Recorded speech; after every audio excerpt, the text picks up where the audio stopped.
Hey, what's going on, everybody? Verdi here with another Race Shadow Legends video. Today we're going to talk about a Knight Revenant Epic Champion, Miscreated Monster. Now, honestly, he's probably good enough to be a Legendary Champion. I'm glad that he's not, because that way he's cheaper to invest into than if he was a Legendary. Let's go over his abilities real quick. His A1 attacks one enemy 2 times. Each hit has a 15% chance of placing a stun debuff for 1 turn. Has a 50% chance of placing a 60% decreased defense debuff for 1 turn if the stun debuff is placed. Very good A1. On his A2, it attacks all enemies. Has a 50% chance of placing a stun debuff for 1 turn. Places a shield buff on all allies for 3 turns equal to 25% of the damage inflicted. I feel like with Monster, people make the mistake of just stacking a bunch of hit points on him, but that's not the best way to build Monster. You should give him as much damage as you possibly can, because right here it says that he places a shield buff on all allies for 3 turns equal to 25% of the damage inflicted. Now this is very important. You need to do as much damage as you possibly can in order to get the most out of Monster. Going to go through his gear in a minute here, but I just wanted to make that note while we're talking about his abilities, so that way you understand why I have him built for damage. On his A3, places a 50% ally protection buff on all allies except this champion for 3 turns. Heals the champion by 50% of their max hit points, and also places a 15% continuous heal buff on this champion for 3 turns. Monster is a tank, he's very helpful. He's honestly a wonderful champion. On his passive, places a fear debuff on the attacker for 1 turn whenever an ally is attacked while under the ally protection buff. Like the first 3 moves weren't enough, the passive kind of just seals the deal.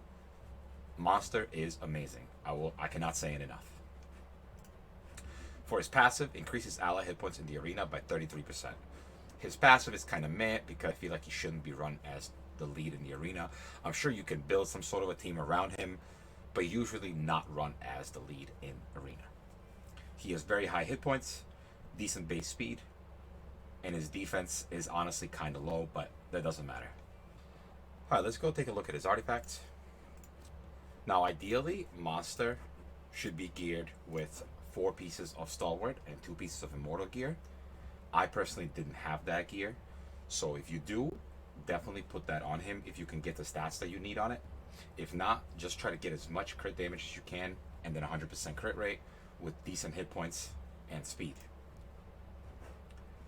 As you see here, I went with crit rate rolls, crit rate, crit damage, hit points, pretty much wherever I could find it.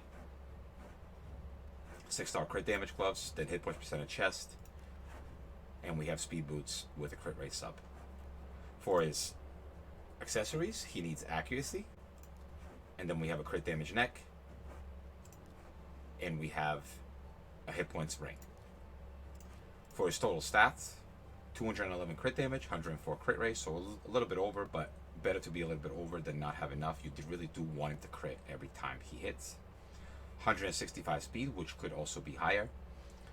And then he has 53,000 hit points and 215 accuracy. His skills are fully booked, and you should book him if you're using him. I 100% recommend that.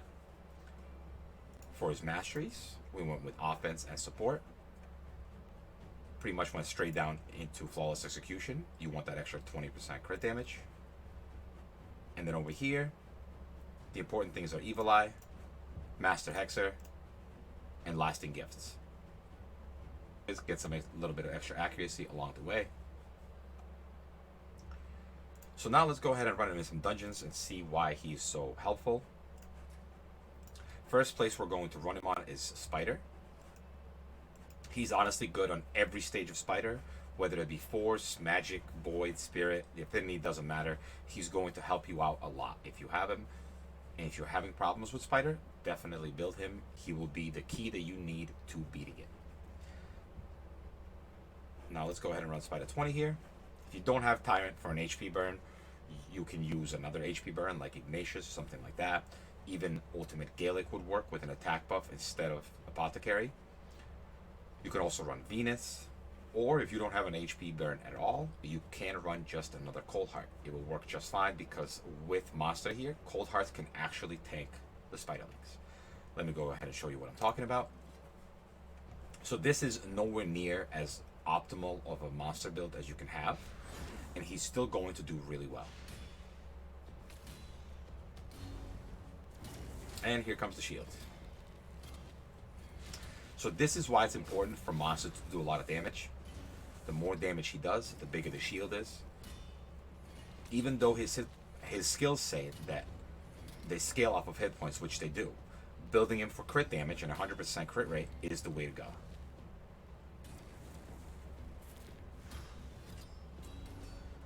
Now, by the time this shield is gone, he's going to apply another one. So if the fight was to last longer than it does, Coldheart can still tank this without a problem, actually.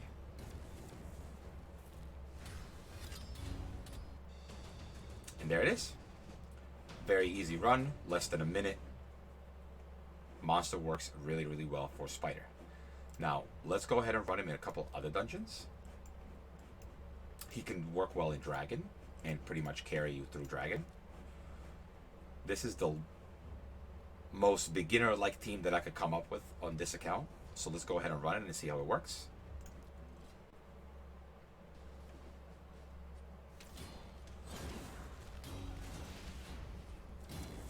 And that stun that he applies, you see that? Pretty much applied it on the damage dealers. Worked out perfectly. And the shield that we have, even if they did get those attacks, most of the times they're not going to go through the shield on their first turn. Not even Horden's will. And there we go. You have it again. Shield. He is just so good everywhere. Like I mentioned before, he could easily be a legendary, and it wouldn't be wrong if he was a legendary champion. His kit is definitely better than a good amount of legendaries out there. And there we go again. Shield, stuns. He's just so good.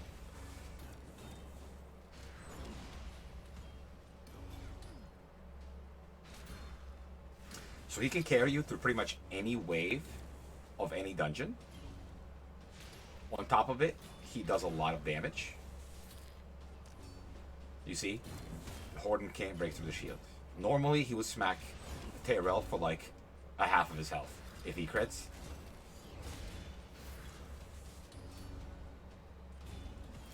And then on top of him providing the shield and the stun and the defense down chance as well on his A1, when the enemies attack somebody different than Monster and while they have ally protection on, they get fear applied to them. And fear can also make them skip a turn. So he is very, very useful. You can literally use him, if properly built, to get you through all of the level 20 dungeons. Yes, even Fire Knight 20 waves, which is a force affinity, he is still very helpful.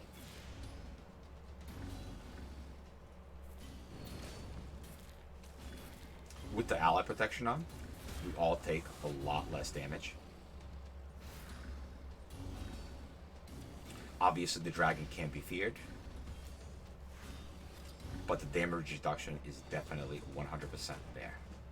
This isn't the fastest run by any means necessary, but we're talking about using Monster for Dragon 20 when you're having difficulties with it. And if you are having difficulties with it, use Monster if you have him, and you will make your life a lot easier. Alright, let's go ahead and run him on Golem too, so we can show why he is useful there.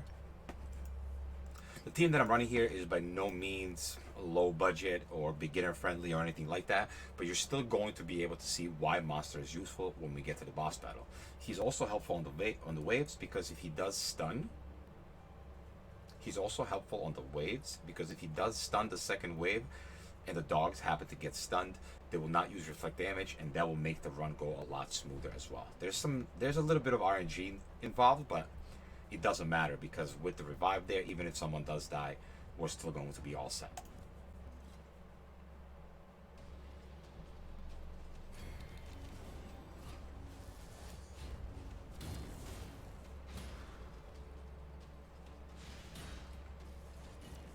He does use... If we had Roller Guard faster than him, it would actually probably be better. So that way he wouldn't use his shield in the first wave, and he would get to use it in the second wave here, and hopefully stun a bunch of the enemies. But this way it's going to work out fine as well. Okay, Monster died here because of all the ally protection, but that's not necessarily a problem. Like I said before, because we do have a revive.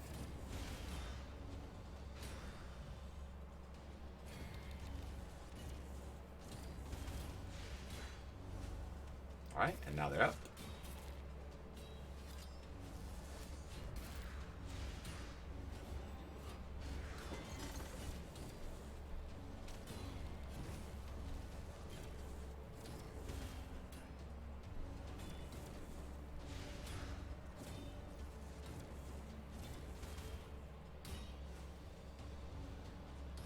Okay, so now when we start taking some damage here, you will see why Monster is so helpful.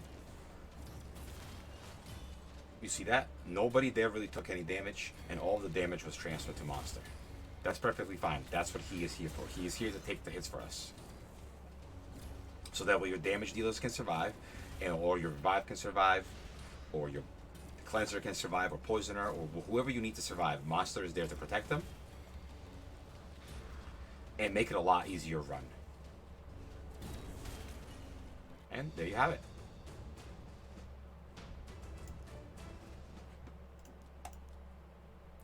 So yeah, Monster is a very, very good champion.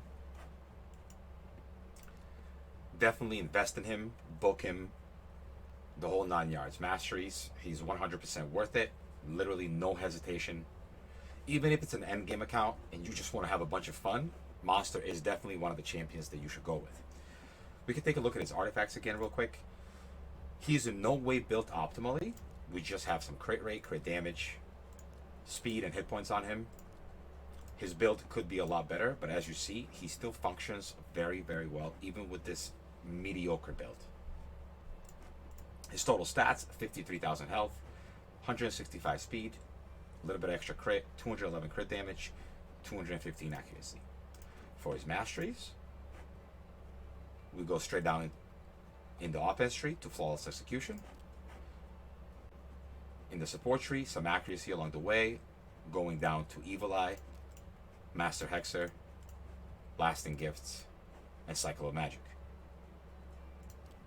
We went through his artifacts again, just in case you guys didn't see them or don't remember them from before. We went over his masteries again, and I think that's going to do it for today's guide, guys. Please leave a like and a subscribe, and I'll see you on the next one. Peace.